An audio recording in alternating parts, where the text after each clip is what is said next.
নীল জলরাশির বুকে ভাসছে মাছ ধরার নৌকা। দৃশ্যটি যুদ্ধবিধ্বস্ত দক্ষিণ লেবাননের ভূমধ্যসাগরীয় উপকূলে অবস্থিত তাইরে শহরের। ইসরায়েলি আগ্রাসনের কারণে কদিন আগেও এই সাগরে মাছ ধরার কথা ভাবাই যেত না। তবে চলতি সপ্তাহে ইসরায়েল হিজবুল্লাহর মধ্যে যুদ্ধবিরতি কার্যকর হওয়ার পর ধীরে ধীরে প্রাণচাঞ্চল্য ফিরতে শুরু করেছে তাইরে সহ লেবাননের বিভিন্ন শহরে।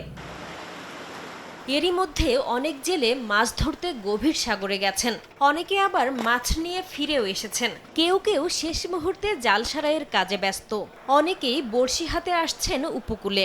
অক্টোবর ও নভেম্বরে মাছ ধরার মৌসুম চললেও যুদ্ধের কারণে সাগরে নামতে পারেনি জেলেরা।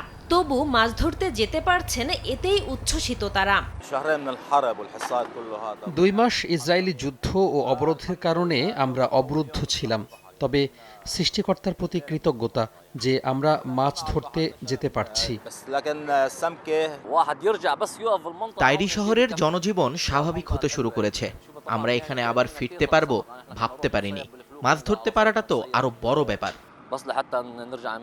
মূলত 2 মাস আগে ইসরায়েল হিজবুল্লাহ যুদ্ধ মারাত্মক আকার ধারণ করলে দক্ষিণ লেবাননের উপকূলীয় এলাকায় প্রবেশের ওপর নিষেধাজ্ঞা আরোপ করে ইসরায়েলি বাহিনী, যে কারণে জীবিকা নির্বাহের একমাত্র পথ মাছ শিকার বন্ধ হয়ে বিপাকে পড়েন মৎস্যজীবীরা।